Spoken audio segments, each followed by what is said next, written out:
Mais on va te sortir 200 à l'ouest. On va te sortir 100 quand il dit 100, ce sont les chiffres donnés au hasard, c'est pas vraiment ça.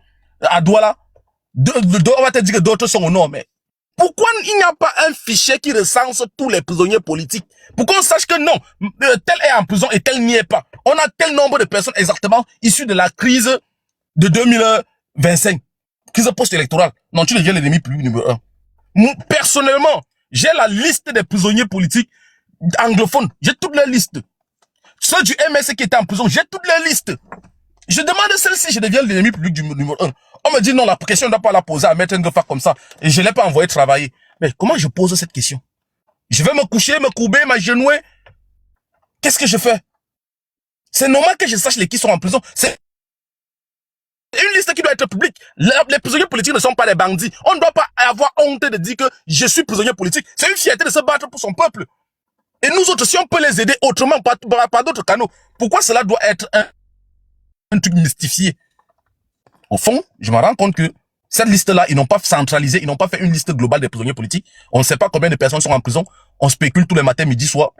Ce matin, comme par magie, hier, même pas ce matin, déjà, jeudi, j'ai suivi le discours de Maître Alice Com, dans lequel elle disait le président de la République fédérale. Moi, je le dis, fils du planteur, commandant en chef de la brigade anti-Sardina France. J'ai mené la campagne. J'ai fait gagner le président Issa Chiroma Bakari à Paris, en France, pour la République du Cameroun. Jamais j'en avais entendu parler de République fédérale du Cameroun. Et je ne sais à quel moment on a modifié la constitution. Je ne sais à quel moment on a fait un référendum. Parce que les constitutions qui veulent modifier dans la chambre là, on chasse pour le bien pour ça. Troisièmement,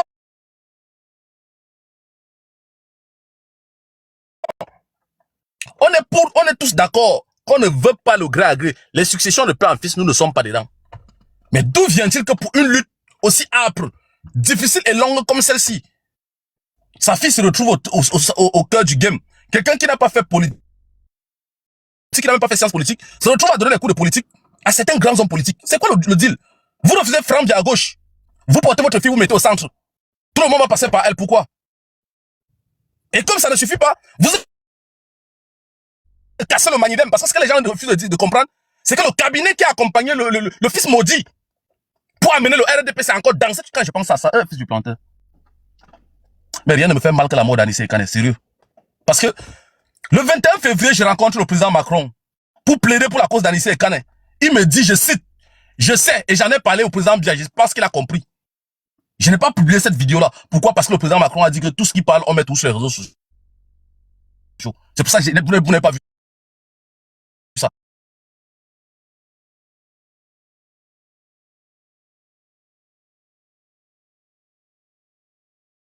Je dis, c'est l'émotion. Comme ça ne suffit pas, un des quatre, mon téléphone sonne. Quelqu'un m'appelle, il me dit, je suis envoyé par Mouna pour organiser l'assemblée générale du Maïdem à Paris. Il dit quoi? Il dit l'assemblée large du Maïdem à Paris. Il dit, mon frère, moi, je ne fais pas les choses comme ça. Je suis contre tout ce qui va de père en fils. C'est quoi ça là? C'est quoi ça là? On est dedans en fait. Vous voulez casser les choses que je suis tout ce qui touche à Ojula. Je suis descendant de ceux qui n'ont jamais trahi. Même à la sortie de la Seconde Guerre mondiale, quand mon grand-père rentrait avec les femmes pour d'Arobert, femmes pour décider de suivre lui, ou c'est l'UNC de Amadou Baba Touraïdjo. Mon grand-père a suivi Daniel Kemayou, le président du pays parti des paysans indépendants, président de l'Assemblée législative du Cameroun. Et ils ont mené la lutte jusqu'à là où ça les a dépassés. Donc, que les gens ne viennent pas me mettre dans les choses que je ne comprends pas. Et quand tu poses des réelles questions, tu deviens l'ennemi public numéro 1. Non. Posons des vraies questions si on va avancer. Posons-nous des bonnes questions. Première question, qu'est-ce qu'il a fait de la confiance du peuple? Ça, c'est ma première question que je veux comprendre. Deuxièmement, pourquoi la gestion politique devient une affaire de famille? C'est le bien public. La République, c'est la chose publique. La reste publique. Pourquoi ta fille te retrouve au cœur de ça? Jusqu'à balayer les gens qui sont allés à l'école pour penser pour la politique. Alors qu'elle n'en a pas les moyens. Je ne dis pas que si elle avait les possibilités, elle ne pouvait pas le faire. Mais si tu n'as pas les capacités politiques, ne t'y mêle pas. Troisièmement, vouloir que le fils d'Anissé prenne la tête du Manidem.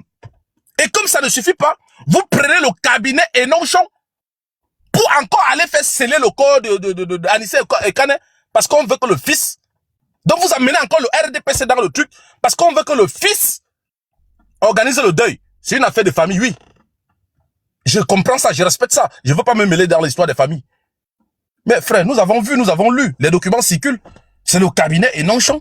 Et Enonchon est très proche du président Issa Chiroma Bakari. Excusez-moi du peu. La liaison est vite faite. Donc vraiment de grâce, la plupart des questions qui sont en train de se poser, je vois des personnes venir dire que le Manidem n'est pas parti au deuil. L'organisation, ce que nous avons organisé à Paris, sous la volonté du président ITB, pardon, la volonté du défunt président, mais Anissé Ekane. Nous avons bien pris la version politique. Raison pour laquelle les proformas, vous allez voir la photo du défunt président Anissé Ekane avec en bas politique.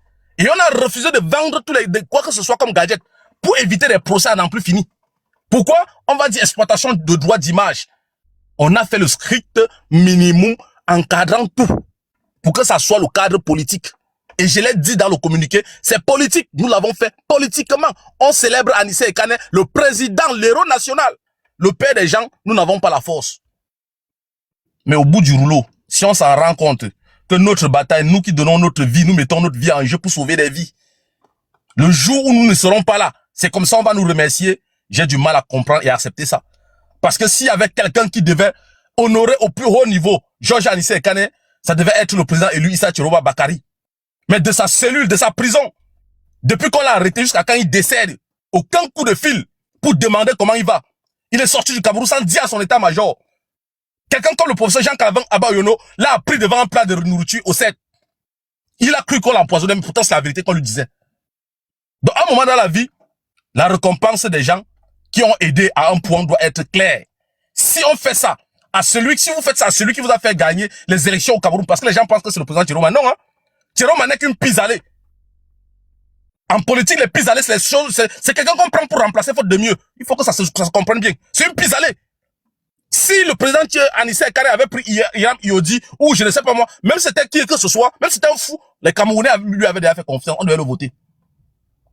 Donc on l'a pris, fait de vous président élu, et vous le traitez ainsi. Moi, à Paris, qui vous fait gagner. Ce qui avait fait le Guadier va faire le cacaoyer. Donc il préfère me retirer dans ça. Mon merci, j'ai compris. La manière dont vous avez remercié le président Anissé Ekane, j'ai compris. Et je me retire. Parce que ça n'a pas de vision, ça n'a pas de stratégie globale à long terme, ni à court terme. Tu demandes que le président Chiroma ou personne ne te dit rien. Il est là. Tu demandes que mais le président doit être en train de travailler. Aucune personne n'a vu une photo d'une rencontre. Donc, sur la planète Terre, avec 5 millions de Camerounais en diaspora, aucun Camerounais n'a sollicité le rencontrer un jour pour faire même une photo, dire que j'ai rencontré les Camerounais venant de...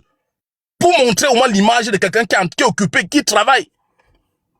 Même si la diplomatie en bas office, le peuple veut voir ou quelque chose.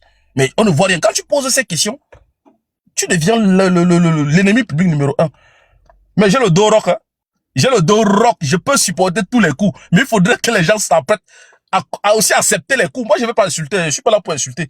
Je pose les questions. Je sais que ça dérange.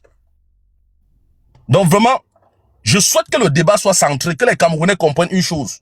Et que chacun tire ses conclusions. Soit ils nous présentent un plan clair, détaillé, que chacun peut comprendre. Soit ils nous disent qu'il n'y a rien. Chacun avance, chacun reprend son couloir au calme et il avance. C'est mieux comme ça que de perdre le temps aux gens. On n'est pas, moi je n'ai pas, moi je dis, hein, c'est parti encore dans ma tête, je suis préparé pour 14 ans d'exil, je n'ai pas de problème. Mais qu'on ne me perde pas le temps, qu'on ne me perde pas le temps, je suis factuel. Et dessus quoi on reprend les mêmes gens qui ont voulu enterrer Maurice Kamto en 2019 quand il était en prison, les Christophe Omouyou, les André Mikida, pour remettre, dans le bis repetita de ces gens-là qui avaient organisé le gouvernement de transition, pour remettre pour qu'ils viennent nommer les gens. Quand tu vas parler, on dit que non, tu es fusqué parce que on ne t'a pas nommé. Mes chers frères, mes chères sœurs,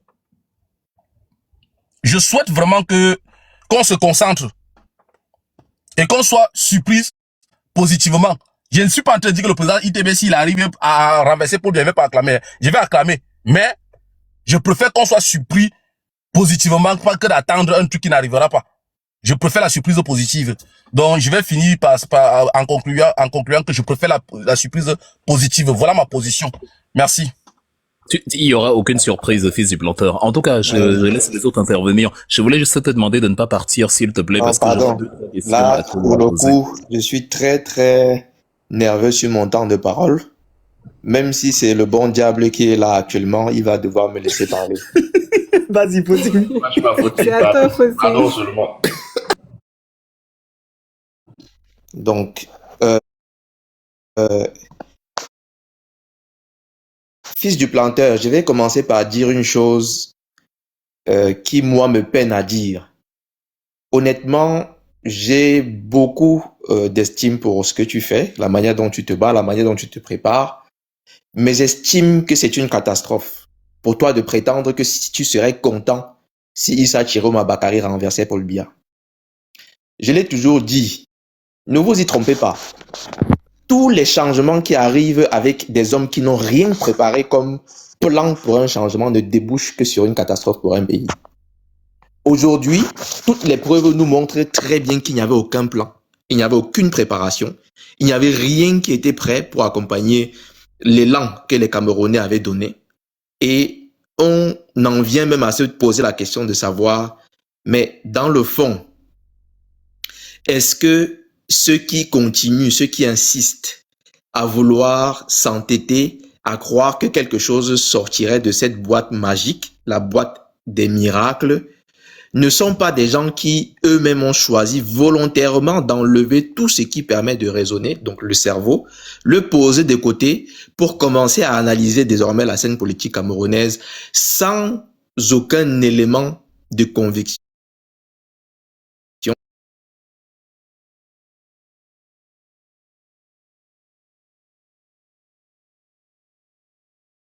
C'est-à-dire que quelqu'un vous dit hier, dans une autre interview sur TikTok, qu'il ne peut pas prêter serment parce qu'il y a un certain nombre de préalables que la Constitution exige, qu'il doit respecter avant de prêter serment. Donc, on s'attend à ce qu'il respecte la Constitution du Cameroun. Et dans le même temps, on a un communiqué qui nous apprend que le Cameroun est désormais une république fédérale.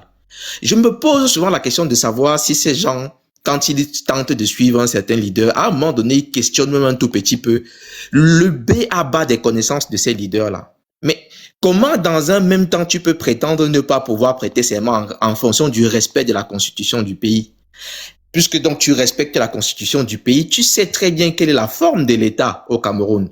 Sauf erreur de ma part, jusqu'à ce que une nouvelle loi soit adoptée, je n'ai pas connaissance. Peut-être vous allez m'éclairer, Maître Joe, Roland et tous ceux qui sont là sur le panel. Peut-être le Cameroun a organisé un référendum entre-temps, ou après le 4 avril dernier, il y a encore eu un congrès qui réunissait le Parlement camerounais dans son entièreté pour modifier la Constitution et faire changer la République du Cameroun comme étant désormais la République fédérale du Cameroun. Si ce n'est pas le cas, je demande bien aux Camerounais qui suivent ces gens, mais est-ce que vous allez un jour vous réveiller de ce mauvais film dans lequel vous êtes embarqué? C'est de la sorcellerie pure que on prétend hier, ça ne fait même pas 2 semaines. C'est-à-dire qu'en une semaine d'écart, on a 2 positions différentes par rapport à la Constitution. Et on prétend vouloir gouverner un pays, le diriger et développer le pays en question en respectant justement la loi, parce qu'on dit qu'on veut le respect du résultat des urnes et donc des textes de loi du Cameroun.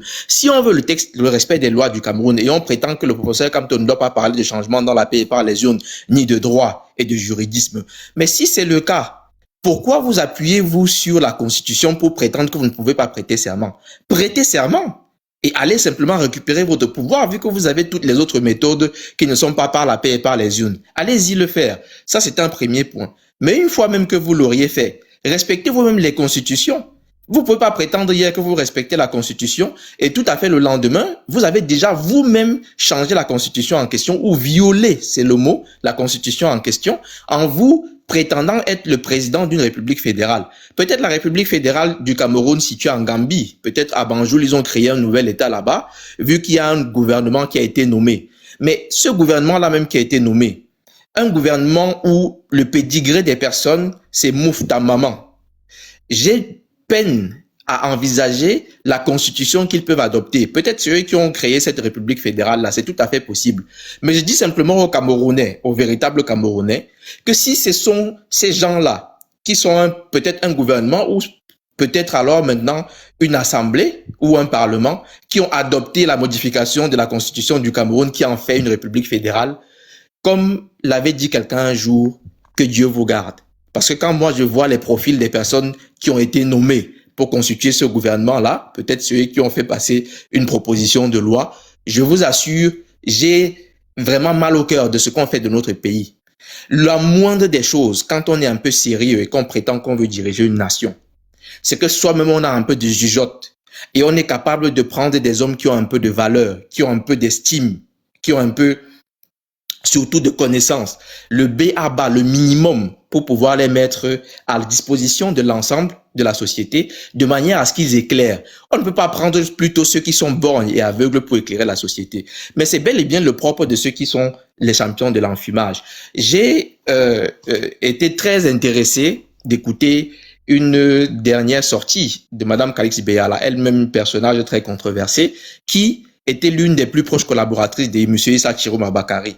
Personne ne va donc venir me faire le reproche d'avoir moins quelconque jugement. Nous avons une ligne qui dit qu'on ne se prononce pas dessus. Je ne me prononcerai pas, mais je vais simplement rappeler les propos ou le champ lexical utilisé par Madame Calix Beyala. Je rappelle et je répète, très proche collaboratrice de M. Issa Chiroma Bakari, jusqu'à il y a pas très longtemps de cela.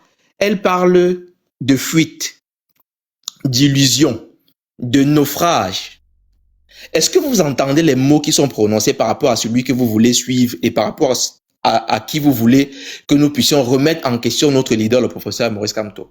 C'est-à-dire que les gens qui l'ont accompagné, qui l'ont entouré, qui ont planifié avec lui, sortent de là eux-mêmes et vous parlent d'un naufrage, vous parlent d'une fuite, vous parlent d'illusion. Je ne sais pas si vous entendez ce qu'elle entend par fuite. Fuite ici, entendez simplement par là quelqu'un qui est un lâche, quelqu'un qui est un couard. C'est ça le mot en réalité. On parle de couardise ici. C'est un poltron. Donc elle lui dit, mais à plus de 70 ans, je ne peux pas entendre que quelqu'un me dise qu'il a peur pour sa vie. Alors qu'il y a des jeunes de 20 ans dans les rues qui ont donné leur vie pour le pays. Ce n'est pas possible. Parce que le peu d'hommes politiques que j'ai connus, je ne cite que la dame, Kadhafi, Laurent Gbagbo, au plus fort des crises, étant menacés avec tous les chars autour de leur résidence, ils ont dit, je ne quitte pas mon peuple. Voilà comment on voit un leader qui conduit un peuple. Voilà comment on juge un homme en qui on peut faire confiance. Si vous avez quelqu'un qui, le coq n'a même pas encore chanté une fois, comme on avait dit que le coq ne chantera pas 3 fois, le coq n'a même pas encore chanté une fois, il a déjà fui pour sauver sa vie. Je suis désolé pour vous. C'était pour qu'il conduise le Cameroun de quelle manière? Honnêtement, fils du planteur, toi qui attends qu'il libère le Cameroun, ce serait pour le conduire de quelle façon? Pour que dès demain, dès qu'il y ait la moindre escarmouche, on le retrouve peut-être encore à Banjul, ou il ne serait plus à Banjul, il serait peut-être maintenant à Cape Town, en train de se balader. C'est de ce Cameroun-là dont on parle. Surtout en train de narguer le peuple. Quelqu'un qui sort d'une situation là où il vient de laisser une 50aine de jeunes Camerounais qui ont donné leur vie, parce qu'ils ont dit on l'accompagne pour changer ce pays. Il a le toupet de se positionner en Gambie et de dire que mais je suis reçu ici comme un président, il suffit de sortir, j'ai 10 gardes du corps pour aller faire mes courses, pour aller à la plage et tout. Vous imaginez ce que ça renvoie comme image? Je n'ai jamais connu un être aussi narcissique que cela. Je suis désolé, je ne vais pas faire l'économie de quoi que ce soit aujourd'hui. Un monsieur totalement sans conviction, parce que si on a un minimum de conviction, c'est que quand on dit aux Camerounais, je suis là, je ne bougerai pas. Si vous ne savez pas qui est Chiroma, sachez qui est Chiroma, je suis chez moi, venez. Et puis le lendemain, on ne t'a même pas encore vu dans une manifestation, tu es déjà parti. Je suis désolé pour vous qui l'avez suivi. C'est le signe parfait que le monsieur n'a aucune conviction possible pour mener la lutte. Que ça plaise ou que ça ne plaise pas, c'est la réalité des faits. Vous poussez toujours le bouchon très loin. À chaque fois, on essaye de fermer les yeux. Mais je suis désolé pour vous, à un moment donné, les élections sont passées déjà il y a longtemps. On vous a laissé largement le temps. Vous aviez toute la possibilité de dérouler votre programme. Et c'est la seule chose que Calix Beyala vous demande. C'est quoi le projet actuellement? C'est quoi le programme? Personne ne répond à cette question. Pourquoi? Le vide dans la planification. Le vide dans les idées. Et puis, on arrive donc à cette situation où les gens nous prétendent que le professeur Kamto est celui qui devait faire ceci ou qui devait faire cela. Quand moi, personnellement, je suis en train de scruter l'homme qui dirige la résistance pour le Cameroun actuellement, et qu'à un moment crucial où il y a beaucoup de cafouillage, où il y a beaucoup de difficultés, il sort dans une vidéo et puis il vous dit, quant à moi, je suis né ici, je vis ici, je mourrai ici. Si le pire devait venir, il nous trouverait ici. Personnellement, je ne regrette absolument pas d'avoir dit j'accompagne ce monsieur et je suis prêt à aller affronter un régime dictatorial, y compris si je dois laisser ma propre vie pour cela. Voilà comment on reconnaît un homme qui est un homme assis dans ses bottes. Et je le dis sans tourner autour du pot. C'est un homme dont nous avons la chance de vivre dans l'air. Je ne suis pas le seul à le dire. Je prends un témoin qui est sur le panel ici, Maître Roland Diou. Et si vous vous imaginez que des gens qui ont les capacités, les aptitudes, les connaissances, les convictions, comme celle de Wilfried, comme celle de Maître Roland Diou, qui vous disent, on a pris le temps de scruter l'homme et nous avons confiance qu'il ne peut pas déroger à la vision qu'on sait qu'il va pouvoir prendre la trajectoire parce qu'il dit, je ne vous trahirai jamais avec conviction et qu'il n'a jamais trahi. Ce que je ne sais pas trop ce que les gens attendent. Et puis on nous donne toutes sortes de leçons. Tous les jours, matin, midi et soir. Matin, midi et soir, on nous donne des leçons. Je termine en disant simplement que je suis vraiment dépassé. Je dis dépassé pourquoi? Parce que ceux qui donnent des leçons tous les jours de morale, ceux qui passent le temps à dire au MRC ce que le MRC devrait faire ou ne pas faire, sont pour la plupart des gens qui n'ont jamais affronté le régime dans une seule manifestation, ni à Yaoundé, ni à Douala, qui n'ont même jamais pris la peine de se mettre dans une organisation où ils ont la simple obligation de se plier à une petite discipline pour montrer à quel point ils sont vraiment capables d'être structurés et de travailler autour d'un objectif. Et ces leçons-là nous sont données matin, midi, soir, sans manquer aucune occasion. Ce matin, et c'est très curieux justement de s'en rendre compte, on se rend compte que le RDPC, le FSNC, où c'est nommé, les personnes nommées, je ne sais pas s'ils ont déjà pris leur carte, en tout cas je les encourage vivement. Nous on souhaite véritablement que tous ces gens-là prennent rapidement la carte de militant du FSNC, parce que dans les rangs de la résistance, honnêtement, il faut quand même un peu plus de bouteilles que ça pour pouvoir y rester.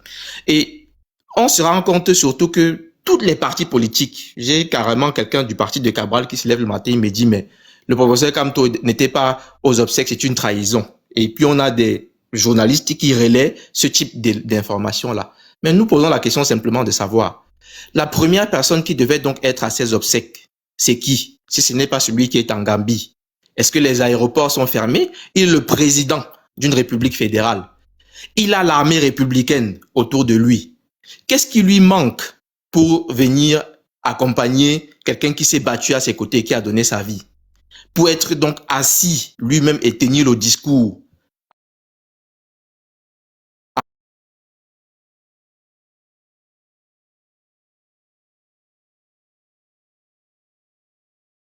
Il a le miracle qu'il a déjà préparé. Avec tous ces éléments. Mais pourquoi vous n'allez pas simplement vous assister aux obsèques et vous nous laisser? Nous disons simplement que la femme de monsieur du héros nationaliste Georges Anissé Ekane n'a pas pu assister à ces obsèques. 8 de ses frères et sœurs n'ont pas pu y assister. Sa sœur est en plus militante politique du même parti, Marianne Simon Anissé Ekane, n'est pas allée, étant elle-même au Cameroun, n'est pas allée aux 10 obsèques. Le Manidem même, sa propre direction, n'est pas allé aux obsèques. Mais vous voulez que l'allié politique du Manidem aille aux obsèques. À un moment donné, vous fumez quoi finalement? Faut vous réveiller un tout petit peu.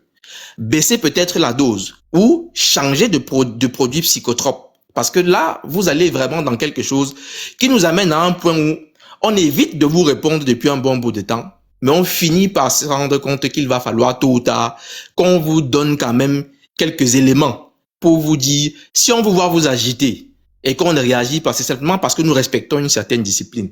Si à un moment donné, vous continuez à pousser le bouchon dans ce sens-là, avec des promesses d'attaquer physiquement notre leader s'il serait là, il arrivera certainement un moment où vous allez vous rendre compte que le fait de parler, le fait d'aboyer beaucoup, le fait de crier, d'hurler dans les réseaux sociaux, ne fait pas de vous des gens qui ont des convictions et qui peuvent se battre jusqu'au bout pour ces convictions-là. À un moment donné, ne poussez pas au point où on va arriver à l'étape où il faudra véritablement qu'on vous montre également que le leader en question que vous tentez d'attaquer, il y a des hommes autour de lui. Ce ne sont pas que des herbes ou des arbres qui l'accompagnent.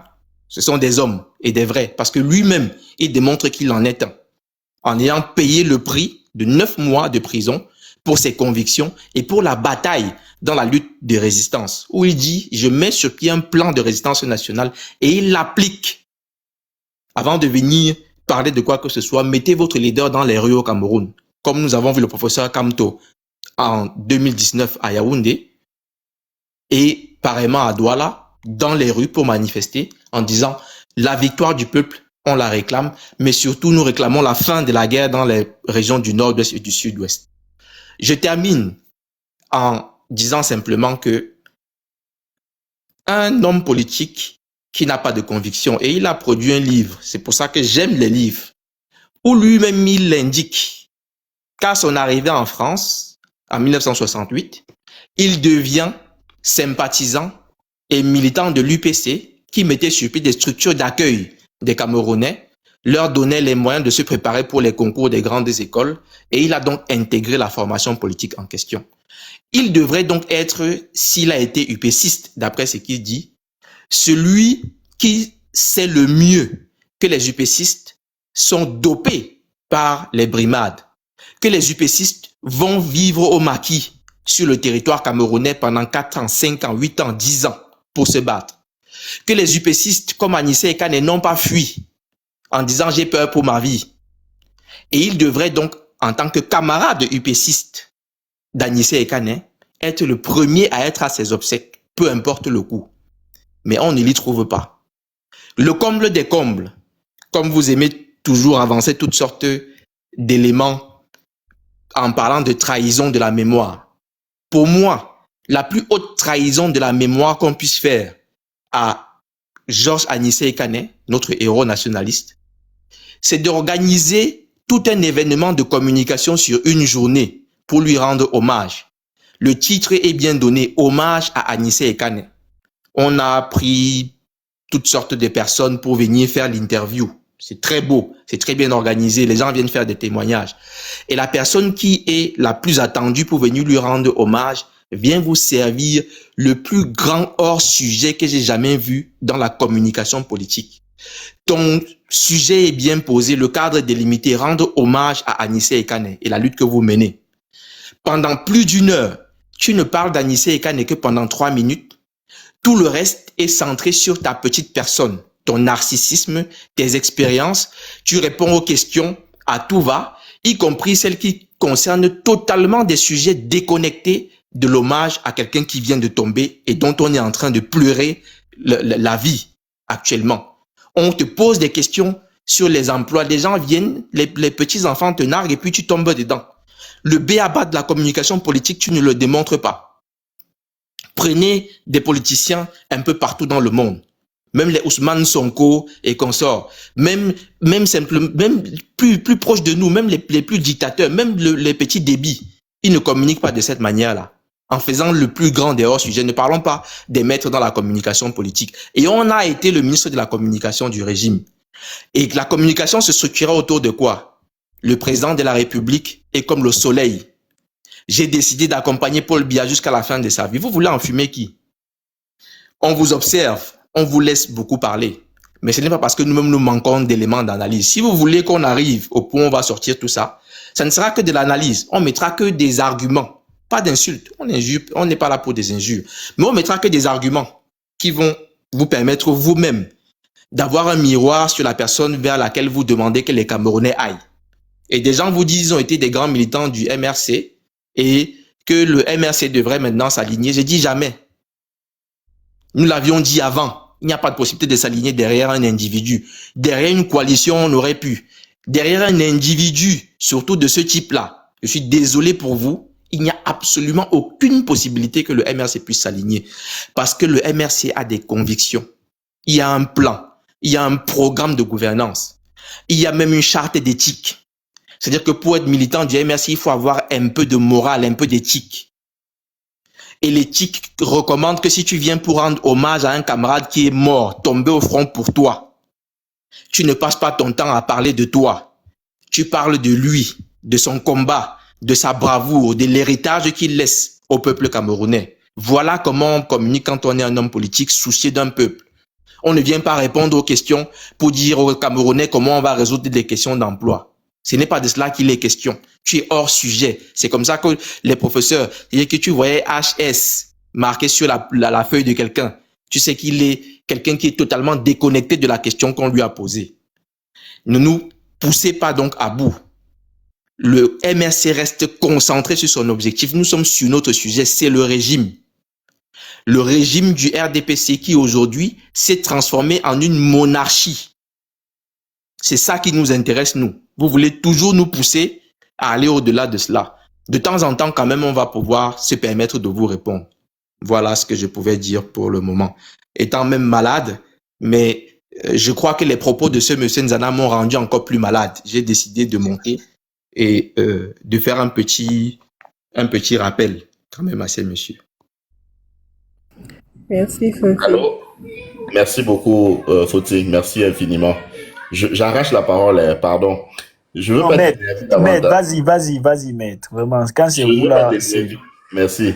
Je veux pas t'énerver davantage, Foti, mais toi, ce qui t'énerve là, moi, ça me fait rire. Et je dis rire aux éclats. C'est ridicule, à la limite. C'est vraiment ridicule. Vous voyez, il y a des gens qui disent que le changement dans la paix par les urnes ne sert à rien. Mais celui qui prône le changement dans la paix et par les urnes a manifesté au Cameroun minimum 2 fois. Lors de la prestation de serment de M. Biya en 2018, il était au rond-point Loncac. Pour les manifestations de septembre 2020, il était à Douala. Enfin, après la présidentielle, il était à Douala, à Ndokoti. Pour les manifestations de septembre 2020, on l'a empêché de sortir de sa maison à Santa Barbara. On l'a assigné à résidence pendant 3 mois. Mais je vous parle là de quelqu'un qui, malgré tout, est pour le changement dans la paix par les urnes et qui est quand même dans l'activation du mouvement social sur le terrain concrètement. En revanche, vous avez d'autres qui disent que le changement dans la paix par les urnes ne marche pas, mais ils n'ont jamais activé quoi que ce soit sur le plan de la mobilisation populaire. Ils sont en Gambie, ils sont en exil et ils expliquent ça, ils justifient ça. Je vous rappelle que il y en a qui sont des chats et qui se voient comme des tigres, alors qu'ils ne sont même pas des chats tigres. C'est-à-dire qu'entre le tigre et le chat tigre est plus proche du chat que du tigre. Voyez, certains s'affublent de titres aujourd'hui de combattants.